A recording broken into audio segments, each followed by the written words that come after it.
Akkasin hordoftan abdii guddaan qaba. Sababiin isaas dargaggoonni kallattiidhaan kan isin ilaallatu yeroo ta'u, tajaajiltoonni waldaa kiristaanaa keessa jirtaniif gaggeessitoonni waldaa kiristaanaa keessa jirtan akkasumas maatiin ijoollee keessan kallattiitti agarsiisuudhaaf, gorsuudhaaf, dogoggorarraa deebisuudhaaf illee baay'ee kan isin fayyadudha waan ta'eef barumsa kana si'aayinaan nu hordofaan dhaamsa keenyadha. Barumsa kan argachuu kan feetan Facebook irraa Evangelist Abrahaam Dhugaasaa jettanii argattu, akkasumas YouTube irraa El Gibor Media jechuun argachuu dandeessu. Warri YouTube fayyadamtan subscribe, share gochuu hin dagatinaa isiniin jenna. Egaa barumsa kana irratti ammallee gaaffii yaada yoo qabaattan nu qoodaa isiniin jenna. Anis gamanaa danda'ame hundumaan viidiyoo fi barreeffamaan isin biraan ga'uudhaaf nan yaala. Qabxiilee 8 of jalaa qabaa, qabxiisaa tokko tokkoon kan waliin ilaallu ta'a. Hiriyyaa gaa'elaa akkamiin filadhu inni jedhu kuni gaaffii dargaggoota baay'eeti jennee duraan dursinee kaafneerra. Gaaffii kanaaf dargaggoonni deebii sirrii argachuu qabu. Deebii sirrii argachuu hin danda'an taanaani sooshaal miidiyaa irraa deebii argachuudhaaf yaalii godhu, biyya lafaarraa deebii argachuudhaaf yaalii godhu. Yaaliin isaanii kun immoo kallattii dogoggoraarra isaan geessa. Egaa destiniin isaas immoo dogoggora ta'a jechaadha. Kanaaf nuun hundumti keenya iyyuu hubannaadhaan dargaggoota keenya, ola deemaa keenya kallattii sirriitti agarsiisuudhaaf dubbii sagalee Waaqayyoo irraa hiriyyaa gaa'elaa filachuun akkamittiin ilaalamaa, dubbiin sagalee Waaqayyoo maal jedhaa isa jedhu itti agarsiisuun dirqama nurra jirudha jedheen ibsuu barbaada. Gabaabumatti gara barumsa guyyaa irraa jalqabnetti yeroo darbinu qabxiin inni jalqabaa qajeelfama Waaqayyoo biraa fudhachuudha.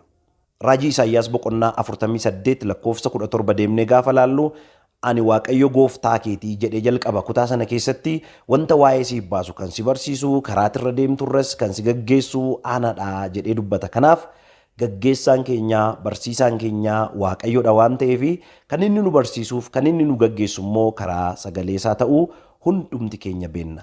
Waaqayyo kallattii garagaraatiin nutti dubbachuu danda'a. Abjuudhaan nutti dubbachuu danda'a, raajummaan nutti dubbachuu danda'a, kallattii garagaraatiin nutti dubbachuu danda'a. Isa Waaqayyo nutti dubbatee kan nuun sirrii ta'uusaaf dogoggora ta'uusaa adda baafnu dubbii sagalee Waaqayyoodhaan ta'uun beekuun gaariidha. Gabaabumatti dargaggoonni keenya yeroo hundumaa gaa'elatti galuu yeroo barbaadan sagalee raajummaa yoo dhaga'an malee gara gaa'elatti galuu kan hin barbaanne jiru. Kun immoo gara dogoggoraatti dargaggoota keenya baay'ee geesseera waan ta'eef raajummaan nuti dhageenyee fi sagalee nuti dhageenye hundumti isaa akka sagalee Waaqayyootti sirriidhaa fi qajeelaa ta'uusaa adda baafnee gaa'elatti seenuun hunduma keenyarraa eegama jechuun barbaada. Dargaggoonni sagalee raajummaa irratti duwwaa xiyyeeffattan yeroo baay'ee dogoggoratti seenuu dandeessu waan ta'eef of eeggannaa gochuun gaariidha. Gabaabumatti mudannoo yeroo tokko nu mudateetuun sinii kaasee baay'ee gaariidha. Gaa'elaa fi obboleessi tokko obboleettii gaafata. Isheenis immoo yoo Waaqayyo nutti dubbate malee gara gaa'elaatti hin seennu ittiin jetti. Egaa gabaabumatti yoo Waaqayyo nutti dubbate malee jechuun akka sagalee Waaqayyootti isa jedhu doon taane yoo raajiin nu mirkaneesse malee gara gaa'elaatti hin seennu ilaalcha jedhu kan of keessaa qabudha.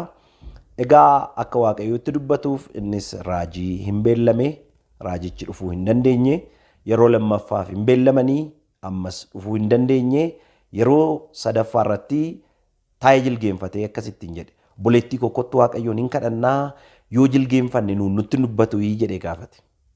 Nutti dubbachuu danda'a jetteen. Egaa amma sababii isheen raajummaa duwwaa barbaadduuf inni sagalee raajii ishee fiduudhaaf yaalii gaafanni godhu argitu. Akkuma jilgeenfateenii mallattoo garaagaraa agarsiisuu jalqabee lisaana dubbatee sana booda akka Waaqayyootti dubbatetti jechuu jalqabee dhumarratti yaa Waaqayyoo karaa dhuftanirra deebitanii hin galinaa jettee si haa galatu, fudhadhuu mana keetti galinaan jettee si haa galatu, fedha kooti jettee si haa galatu jedhee kadhannaa keessatuu jiruuti. Jecha kana dubbachuu jalqabe. Yeroo kanatti obboleettiin kun Waaqayyootti dubbachaa jira. Sagalee raajummaatiin Waaqayyo mirkaneessaafii jira. Kanaaf Waaqayyo biraa ta'eera jettee akka isheen amantuuf yaada kana gochaa ture. Dhumarratti Waaqayyo nutti dubbateera, karaa dhuftanirra hin galinaa nuun jedheera, fedha kooti naan jedheera, kanaaf wal fudhadhaa galaa waan nuun jedhee fi Waaqayyo nuu eeyyameera jedheen. Amma gabaabumatti gaafa kana argitan gaa'ela dogoggoraatti wantoota nama gashan keessaa tokko sagalee raajummaa irratti hirkachuudha. Obboleessi kun akka inni sobduu ta'uuf, akka inni mul'ata sobaa fiduuf, akka inni ergaa sobaa fiduu fi kan sababa ta'eef ilaalcha isheen waa'ee raajummaa irratti qabdudha waan ta'eef obboloota koo obboleettii koo dogoggora akkasitti galuurraa Waaqayyoo isin haa eegu jechuun barbaada. Qabxii isa lammaffaa irratti yeroo darbinu qabxiin inni lammaffaa hiriyyaa gaa'elaa akkamiin filadhu inni jedhu bareedina alaa osoo hin taane bareedina isa keessaa irratti xiyyeeffachuudha. Qabxii isa kanaa bal'ifnee yoo ilaalle baay'ee natti tola. Hiriyyaa gaa'elaa akkamiin filadhu isa jedhu keessatti bareedina alaa irratti xiyyeeffachuun namoota baay'ee dogoggorseera. Hiriyyaa gaa'elaa filachuu keessatti bareedina isa alaarraa bareedina isa keessaa irratti xiyyeeffachuun akka dubbii Waaqayyootti baay'ee sirriidha. Kana fakkeenya boqonnaa 31 lakkoofsa 30 amma 31tti dubbifachuu dandeessu. Ani keessaa bakka muraasa nan dubbisaa akkas jedha. Simboon namarraa darbiti, miidhaginnis nama gowwoomsiti. Dubartiin Waaqayyoon sodaattu garuu ni jajamti jedha. Kutaa kana keessatti ergaa gurguddaa argitu. Simboon namarraa darbaa jedha. Miidhaginnis nama gowwoomsaa jedha. Dubartiin Waaqayyoon sodaattu garuu ni jajamti jedha. Waaqayyoon sodaachuun bareedina alaatoo hin taane bareedina keessaati. Bareedina alaa inni jedhamu simboo miidhagina isa nuun jennu kanadha. Warri kun hundumtuu waan darbanidha. Simboo namarraa darbuu miidhagina namarraa darbuu irratti akka nuun hin xiyyeeffanne miidhagina isa keessaa irratti xiyyeeffachuun akka nuuf malu kutaan sagalee Waaqayyoo nu barsiisa. Gabaabumatti Daawit akka inni dogoggoruuf sababa kan ta'e wanna alaan mul'atu irratti xiyyeeffachuu isaati. Wanta alaan mul'atutu isa harkisee gara dogoggora kanatti akka inni galu isa taasise. Bersaabee yeroo argitan utuu isheen dhanna ishee dhiqattuu argee miidhaginuma alaa argee miidhagina alaa argee kanaan hin harkifamee immediately waamsisee dogoggora biraa keessa gale. Kanaaf Daawit akka inni bara isaatti gatii baasuuf akka inni dogoggoruuf kan isa taasisee wanna inni alaan arguudha waan ta'eef dargaggoonni hiriyyaa gaa'elaa filachuu keessatti dogoggora akkasii keessa akka isaan hin galleef kun ergaa gaarii dheedheen dhaamsa dabarsuu barbaada. Qabxii keenya lammaffaa gaafa ilaallu qabxii keenya lammaffaa Phexros duraa boqonnaa 3 lakkoofsa 3 hamma 4tti argachuu dandeessu. Innis akkas jedha. Of kuuluun keessan wanta alaan mul'atu mataa tolfachuudhaan warqee naqachuudhaan uffata babbeessa uffachuudhaan hin ta'in. Garuu of kuuluun keessan inni hin banne keessa namummaa keessan isa dhokataadhaan haa ta'u jedha. Keessa namummaa keenyaa isa dhokataa inni jedhamu keessa eenyummaa keenyaati. Isa hin mul'anne jechaadha. Silaa waa'ee simboo kaafneerraa waan alaan mul'atudha. Miidhagina kaafneerraa wanta alaan mul'atudha. Waaqayyoon sodaachuun jaalala wantoota garaagaraa nuun kaafnu miidhagina keessaati malee miidhagina alaa miti. Kanaaf yeroo hundumaa xiyyeeffannaa keenya ta'uun kan isaaf malu miidhagina alaatu hin taane miidhagina isa keessaa ta'uutu isaaf mala. Sababiin kana jennuuf immoo miidhaginni alaa nama gowwoomsa waan ta'eef sagalee Waaqayyootti jedha nama gowwoomsaa jedha. Addunyaa kanarratti yeroo argitan miidhaginni alaa yeroo namoota baay'ee gowwoomsu soba gaafa ta'u argitu. Alaan wanti mul'atu yeroo baay'ee feek waan ta'edha waan soba ta'edha. Miidhaginni alaa jiraachuu qabaa eeyyee namni hundumtuu itti walii gala. Miidhagina alaa irratti garuu xiyyeeffachuun gara dogoggoraatti nama geessa waan ta'eef miidhagina isa alaarraa miidhagina isa keessaa irratti xiyyeeffachuun gaariidha. Egaa waa'ee barumsa gaa'elaa irratti yeroo laallu yeroo baay'ee mata duree kana nan kaasa. Dhiironni wantoota arganiin shamarran immoo wantoota dhaga'aniin harkifamu kan jedhu yeroo baay'ee social experimentiin gaggeeffame baay'een isaa hin agarsiisu waan ta'eef dhiironni wanta alaan mul'atutu isaan harkisa. Wanta alaan argantu isaan harkisa. Shamarran garuu wanta alaan arganirra wanta keessaa irratti yookaan immoo wanta dubbatamu irratti xiyyeeffannaa guddaa godhu waan ta'eef mee viidiyoo kana laalaati irraa waan guddaa akkasiin barattan abdii guddaan qaba.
Gabaabumatti edda viidiyoo kana laaltanii booda wanni alaan mul'atu hammam akka warra dhiirota akka harkisu kan agarsiisudha waan ta'eef yeroo baay'ee dogoggora kanatti akka hin galle wanna alaan mul'aturra wanta keessaa mul'aturratti xiyyeeffannaa akka goonu baay'ee gaariidha.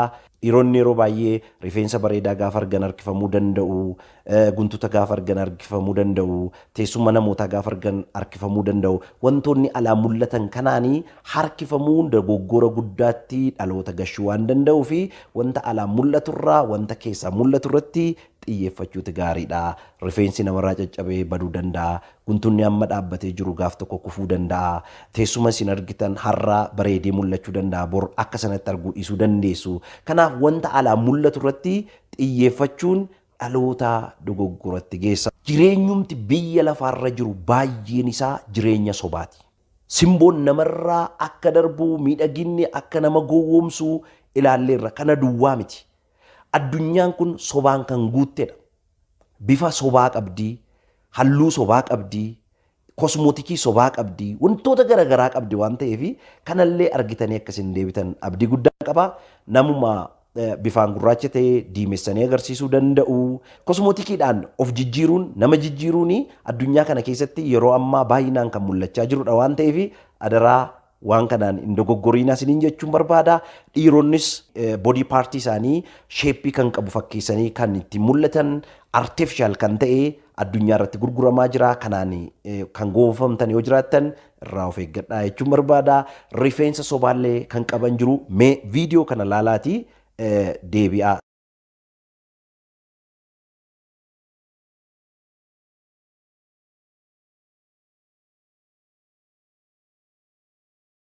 Kun kan warra dhiiraati isinii kaasuu kan hin barbaade kan shamarranillee akkasuma meekaappii sobaatiin halluu hin qabne bifa hin qabne eenyummaa hin qabne kan agarsiifatan jiru. Rifeensa sobaa hin argitu, teessuma sobaa kan qaban hin argitu. Kana duwwaa miti nyaarri sobaa jira, harmi sobaa jira.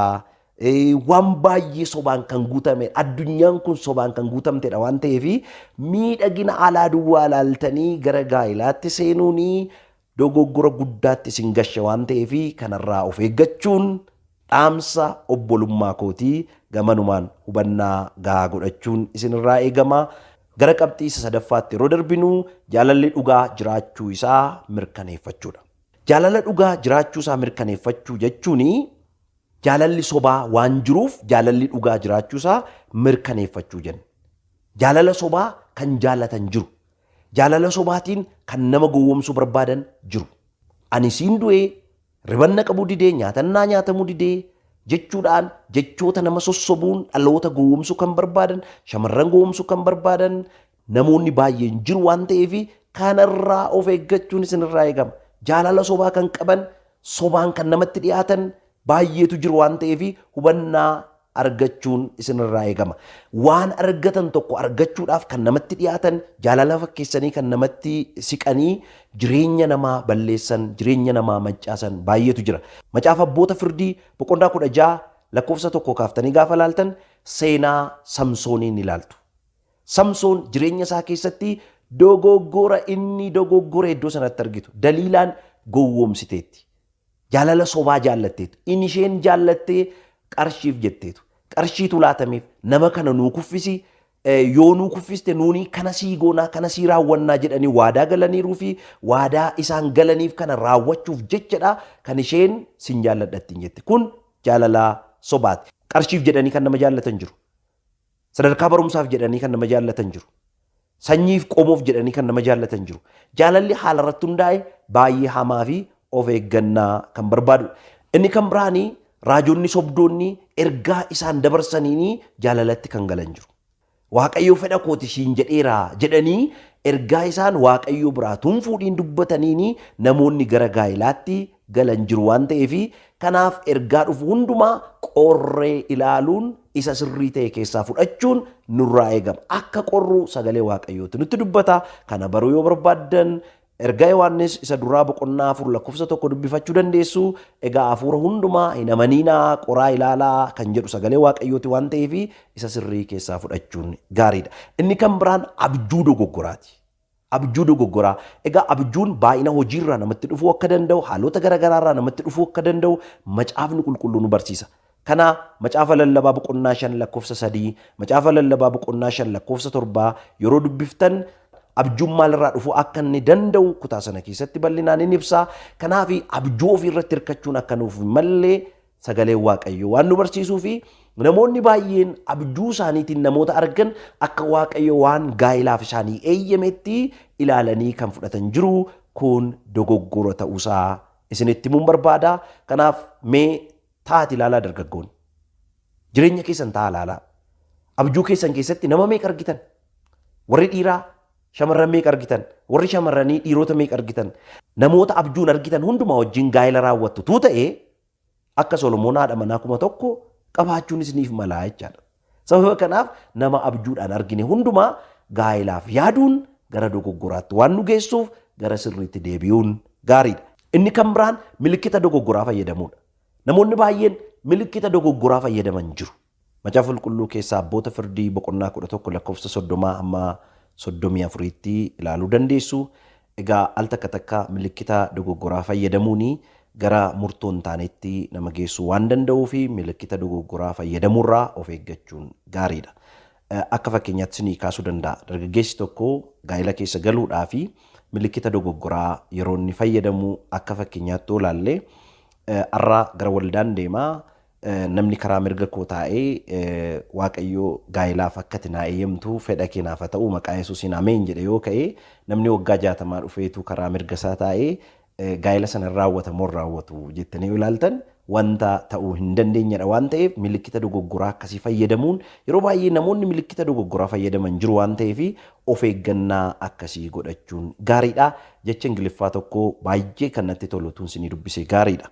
A real man does not love million girls. He loves one girl in million ways.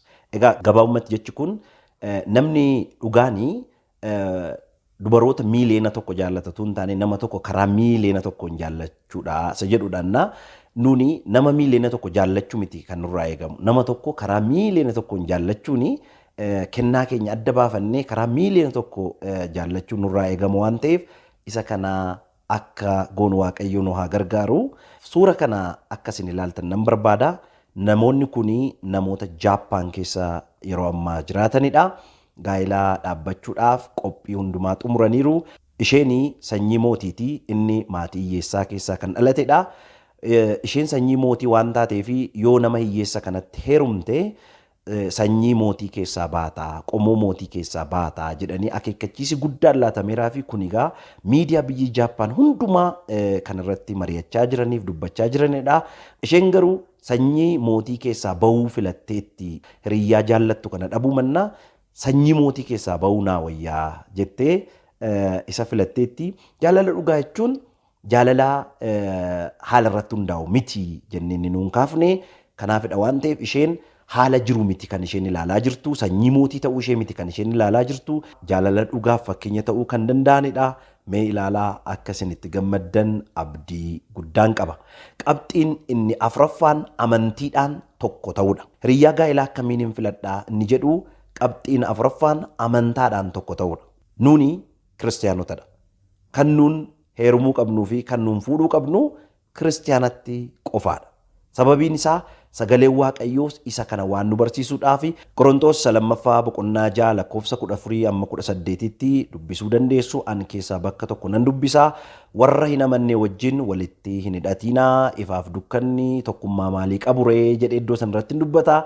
Gabaabumatti inni amane isa namanne biraa dukkanni ifa biraa seexanniif Kiristoos tokkummaa hin qabanii yaada jedhu bal'inaan iddoo sana keessatti hin argitu waan ta'eef Kiristoosiif seexanni waliin ta'uu hin danda'ani, dukkanaaf ifni waliin jiraachuu hin danda'ani, akkasumas inni amaneef inni namanne waliin jiraachuu hin danda'ani. Kanaaf jala murree kan nuun beekuu qabnu kiristaanni kan inni fuudhuu qabu kiristiyaanadha. Mee fakkii kana ilaalaa. Harree fi sangaan waliin qotuu hin danda'an. Waliin camadamuu hin danda'an. Maaliif humni isaanis gitni isaanis waliin fakkaatu. Namoonni baay'een akkaataa hin taaneen yeroo isaan walitti hidhaman argitu. Akkaataa hin taaneen walitti hin hidhaminaa kan jedhu sagalee Waaqayyooti. Ifaaf dukkanatu tokko miti. Kiristoosiif seexanni tokko miti. Ifaaf dukkanni walii galuu hin danda'an, tokko ta'uu hin danda'ani. Seenaa Solomooniin yoo ilaaltan mootiin Solomoon bara isaa keessatti haadha manaa 1,000 fuudheera. Mootota isa duraa boqonnaa 11 lakkoofsa 4 dhaqaati dubbisaa. Yeroo inni dulloometti haadha manooliinsaa gara waaqolii tolfamaa kan biraatti aarsaa dhiyeessee akka inni du'ullee akka isaan isa godhan. Xumura isaa akka isaan fokkisiisan kutaa sana keessatti hin argitu. Solomoon dogoggora guddaa raawwateera. Waan abbaan isaa qajeelummaadhaan fuuldura Waaqayyootti dabarse inni garuu akkas gochuu hin dandeenye. Xumurri isaa dulluma isaa keessatti badii guddaa raawwate. Akka inni badii guddaa raawwatuuf sababa kan ta'an haadha manoolii inni fuudhedha. Iddoo garagaraarraa waaqolii tolfamaa garagaraa kan waaqessan haadha manaa godhee waan fuudhee fi gara dogoggora guddaatti isa geesseera. Waaqayyo immoo duraan dursee isaan akeekkachiiseera, eeyyee isaan akeekkachiiseera. Keessa deebii boqonnaa 7 lakkoofsa 2-3 dhattanii ilaaltan waaqolii ormoota keessaa warra waaqolii ormaa waaqessanii haadha manaa godhatanii hin fuudhiinaa kan jedhu Waaqayyo qajeelfama kenneeraaf. Ituu kana beekuu Solomoon gara gaa'ela dogoggoraatti seenee haadha manoolii baay'ee fuudhee xumurri isaa baay'ee akka inni fokkisee bara dullumaa isaatti waaqolii tolfamaa akka inni waaqessee kutaa sana keessatti hin argitu waan ta'eef of eeggannaa guddaan nurraa barbaachisa. Mucayyoo durbaa tokkotu yeroo tokko Isparjaniin gaaffii gaafate. Mucaa tokko jaalladheeraatii isatti heerumuu nan danda'ii. Inni kiristiyaana miti. Amalli isaa garuu akka kiristiyaanaa baay'ee gaariidha jettee isa gaafatte. Isparjan akkasittiin jedhe. Ol fuudhee barcumarra ishee dhaabee ofiisaa gajjallaa dhaabatee akkasii jedhe. Ani gajjallaan jira, dukkana keessan jira, biyya lafaa keessan jira. Ati garuu ol ka'iinsarra jirta. Iddoo Waaqayyoo si dhaaberra jirta. Mee harkisiitii lafa ati jirtu kanatti ol na butii jedheen. Hin harkiftee garuu ol butuu hin dandeenye. Ani immoo dabaree kun si harkisaa jedheen. Gaafa inni harkisu takkumatti harkisee lafa inni jirutti gadi buuse. Dhumarratti akkasittiin jedhe. Warra namanni wajjin akkaataa hin taaneen walitti hin hidhamin. Sababiin isaa ati harkiftee gara ifa kanatti fiduurraa inni si harkisee gara dukkanaatti si deebisuu isaatu salphata waan ta'eef akkaataa hin taaneen warra namanni wajjin walitti hin hidhamin jedheen. Dargaggoonni tokko tokko kutaa macaafa qulqulluu keessaa dogoggoraan fayyadaman jiru. Isaan keessaa tokko Qorontos duraa boqonnaa 7 lakkoofsa 12-15 kan jirudha. Innis maaltu beekaa sababii ishee inni gara gooftaatti dhufuu danda'a, sababii isaa immoo isheen gara gooftaatti dhufuu dandeessi kan jedhudha waan ta'eef maal ta'a sababii koo isheen gara gooftaatti dhufuu dandeessi yoon fuudhe namoota biyya lafaatti yoon heerume rakkoo maal qabaa jedhanii kan yaadan jiru. Kun ilaalcha macaafa qulqulluu wajjin baay'ee kan wal faalleessudha. Kutaan macaafa qulqulluu kanaa maaliif barreeffame isa jedhu baruun gaariidha. Kutaan macaafa qulqulluu kanaa kan inni barreeffame namoota ituu gooftaan beekiin gaa'ela dhaabbatan isaan keessaa tokko gara gooftaatti yoo dhufe inni amane sun isa namanne hin dhiisinii. Maaltu beekaa sababii ishee gara gooftaatti dhufuu danda'a, sababii isaa gara gooftaatti dhufuu dandeessi ilaalcha jedhu of keessaa qaba malee namoota ituu gooftaa beekanii gara gaa'elaatti seenuuf jedhan maaltu beekaa nama namanne dhaqaati fuudhaatii gara gooftaatti fiduu dandeessu ilaalcha jedhu of keessaa hin qabu waan ta'eef karaa dogoggoraatiin hiikkachuun gara dogoggoraatti siin geessa waan ta'eef namni amane kan inni fuudhuu qabu nama amane qofaa akka ta'e jala murtanii akkas hin beektan gamanumaa dhaamsa koo dabarsuun barbaada. Qabxiin inni 5ffaan saalaan gargar ta'uu mirkaneeffachuudha. Gabaabumatti macaafa qulqulluu keessatti gaa'elli kan inni eeyyamamu saalaan warra gargar ta'anidha. Dhiirri kan inni fuudhu dubaradha, dubarri kan isheen heerumtu dhiirattidha. Malee akka yeroo ammaa dhaloonni manca'aa jirutti dubaraaf dubara, dhiiraaf dhiira gidduutti gaa'elli raawwatu ija Waaqayyoo fuulduratti ceegaasisaa akka ta'e Roomee boqonnaa 1 lakkoofsa 26-28 yeroo dubbiftan bal'inaan hin argattu. Namoonni akkasii namoota yaada garaa isaaniitti dabarfamanii kennaman akka isaan ta'an iddoo sanatti hin dubbata. Leewwota boqonnaa 18 lakkoofsa 22 deemtanii gaafa laaltan ati akka nama dubartii wajjin ciisutti dhiiraa wajjin hin ciisiin kun cigaasisaadha jedhee Waaqayyoo fuulduratti. Kun cigaasisaadha, Waaqayyootu cigaasisaadha jedhe.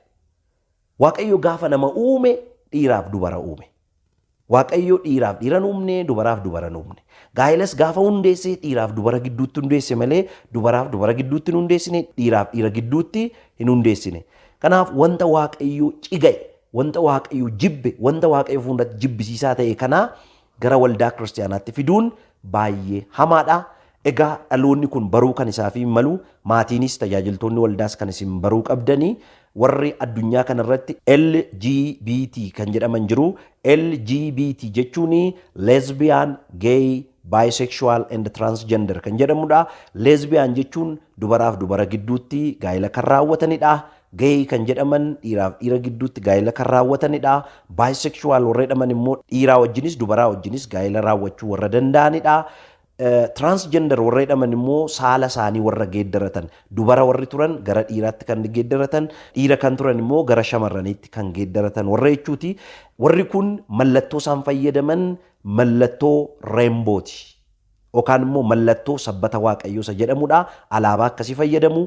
Warri kun baay'ee cigaasisoo, macaafa qulqulluu wajjin kan wal faalleessu, gocha cigaasisaaf hamaa ta'e kan raawwatanidha waan ta'eef gaa'ila akkasiirraa dhaloonni kun of eeggachuu akka qabu gamanumaa dhaamsa koo dabarsuun barbaada.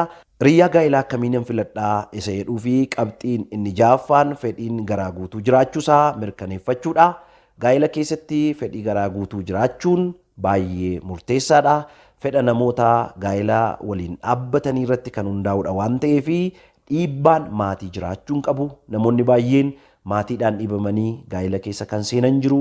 Maaliif riyyaan kee gaa'ila dhaabbateera ati dhaabattee hafuuf jettaa yookaan immoo waan baay'ee sababii dhiyeessuutiin gara gaa'ilaatti kan nama oofan, maatiin karaa dogoggoraarra nama geessuu barbaadan baay'ee jiru waan ta'eef dhiibbaa maatiirraa bilisa ta'uu qaba gaa'illi. Akkasumas dhiibbaa hawaasaarraa bilisa ta'uu qaba. Hawaasa keessatti umuriin kun gaa'ila yeroo itti dhaabbattudha jedhanii dirqisiisanii gara gaa'ilaatti geessuu kan barbaadan jiru. Dhiibbaa hawaasaarraa bilisa ta'uu qaba. Inni kan biraan immoo dhiibbaa raajota sobduurraallee bilisa ta'uu qaba gaa'illi waan ta'eef fedha garaa guutuu irratti kan hundaa'e ta'uu qaba. Ani suura baay'ee na kolfisiise tokko argeera. Suura kanaa itu ilaaltanii baay'ee gaariidha. Suurri kun maalirraa hubattu? Gaa'ila kana gidduutti dhuguma gaa'ila fedhaan raawwatamaa jirudha jettanii gaafa ilaaltan gaa'ila fedhaanii yookaan immoo jaallatanii fedhanii raawwachaa jiran akka hin taane fuula ishee irraa gaafa ilaaltan waan isin hubattan, waan isin irraa argitan baay'eetu jira waan ta'eef isinis akka irraa hubattan abdii guddaan qaba. Gabaabumatti garuu gaa'illi fedhaa namoota lamaanii irratti kan hundaa'e akka ta'e macaafa qulqulluurraa yeroo laaltan uumama boqonnaa 24 lakkoofsa 58 irratti Yisihaaqiin argitu. Yisihaaqiif haadha manaa gaafa gaafatan kan isaan gaafatan Ribqaadha. Ribqaa eeyyama ishee gaafataniiru. Isheenis immoo eeyyama ishee eeyyee nan dhaqaa jechuudhaan ibsiteetti. Egaa jaalala irratti kan hundaa'edha waan ta'eef Yisihaaqis gaafa ishee argee gara mana isaatti fudhatee gadda haadha isaatiis itti hirraanfatee jedha. Jaalalaanii gaafa gaa'illi raawwatu, fedha irratti gaafa gaa'illi raawwatu akkuma Yisihaaq kan gadda nama irraanfachiistu, bara dhiphinoo fi kan nama irraanfachiiftu ta'uun isheef mala. Egaa fedha malee immoo gaa'ilatti gaafa galanii du'a akkooyyuu nama yaadachiisuu danda'u waan ta'eef of eeggannaa godhachuun baay'ee gaariidhaan dhaamsa kooti. Riyyaa gaa'ilaa akkamiin filadhu isa jedhuu fi qabxiin inni torbaffaa fira dhiigaa akka hin taane mirkaneeffachuudha. Fira dhiigaa akka hin taane mirkaneeffachuu jechuun gaa'elli fira dhiigaa lamaan gidduutti raawwachuu akka hin dandeenye macaafni qulqulluus seerri biyya keenyaas kan nu mirkaneessudha waan ta'eef gaa'ilatti galuuf gaafa jettan fira dhiigaa akka wal keessaa hin qabaanne beekuun mirkaneeffachuun baay'ee gaariidha. Kun ija Waaqayyoo fuulduratti cigaasisaadha. Ija seeraa duratti immoo kan nama gaafachiisudha waan ta'eef of eeggachuun nuuf mala. Macaafa qulqulluu keessaa Lewoota boqonnaa 18 lakkoofsa 6 deemtanii gaafa laaltan isin keessaa namni tokkollee fira dhiigaa isaa bira ga'uudhaaf ittiin dhiyaatinii jedhamee caafameera waan ta'eef fira dhiigaa keenya bira akka hin geenye of eeggachuun nurraa eegamaan dhaamsa kooti. Namoonni baay'een ituun beekiin ituun hubatiin fira dhiigaa isaanii wajjin gaa'ila raawwatan jiru waan ta'eef kun dogoggoradha. Seera fuulduratti nama gaafachiisa. Akkasumas macaafni qulqulluus fira dhiigaa keessan bira hin ga'inaa waan jedhuuf akka hin geenye Waaqayyo nu haa gargaaru. Mudannoon yeroo tokko dhaga'e ituun sinii qoode baay'ee gaariidha. Mucayyoon dubraan tokko hoteela keessa hojjetti turte. Hoteela isheen keessatti hojjettu keessatti namni tokko deddeebi'ee hin keessummeeffama ture.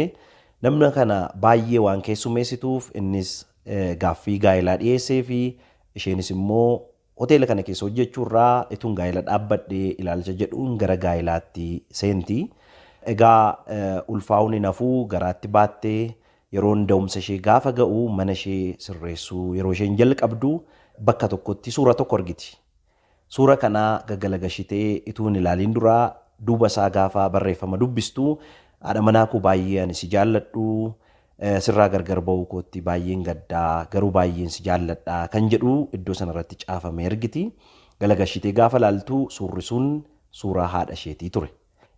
Egaa ituun beekin namoonni baay'een abbaa isaanii wajjin, obboleessa isaanii wajjin, fira dhiigaa isaanii wajjin gaa'ela dhaabbatanii wajjin jiraachaa jiru waan ta'eef dogoggorri kun akka hin uumamnee fi akka fira dhiigaa hin taane mirkaneeffannee gara gaa'elaatti seenuun nuuf malaanii gamanuma hawwachuu akkasiin qabdanii dhaamsa kusinii dabarsuu nan barbaada. Hiriyyaa gaa'elaa akkamiin filadhu isa jedhuu fi inni dhumaa fi qabxiin inni 8ffaan boqonnaa garaarraa ta'eef nagaa qabaachuu mirkaneeffachuudha. Boqonnaan garaarraa ta'ee fi nagaa qabaachuu mirkaneeffachuun maaltu nutti dhaga'ama isa jedhudha. Kan nagaa hafuura waaqayyoo isa nu keessa jirutu nu mirkaneessa waan ta'eef nama nuun jaallanne wajjin gaafa wajjin taanu nagaan nutti dhaga'amaayi. Boqonnaan nutti dhaga'amaayi. Wajjin taa'ii, wajjin haasa'ii nuun jedhaa keessi keenya. Isa jedhu akkasiin mirkaneeffattaniifidha waan ta'eef macaafa qulqulluu keessaa uumama boqonnaa 24 lakkoofsa 67 irraa dubbifachuu hin dandeessu. Egaa gabaabumatti nagaa sinitti dhaga'amaayi. Yeroo wajjin taatan yookaan immoo yeroo gargar baatan walii bilbiluu wajjin haasa'uu wajjin turuuni sinitti tolaayi nagaatu sinitti dhaga'ama. Yoo nagaan sinitti dhaga'amaa jira ta'e yoo boqonnaan sinitti dhaga'amaa jira ta'e hafuurri waaqayyoo si keessa jiru hafuurri waaqayyoo ishee keessa jiru mirkaneessaafii jira siifis mirkaneessaa jira isa jedhudha.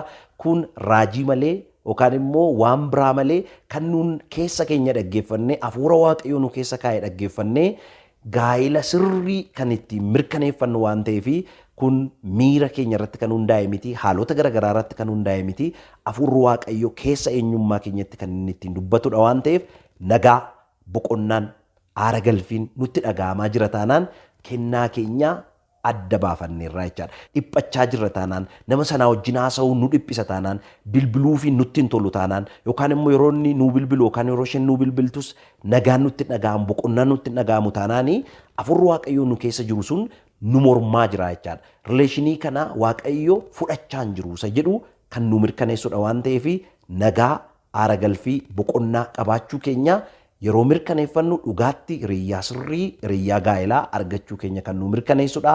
Waaqayyoo baraaf jireenya keessan kan eebbise haa ta'u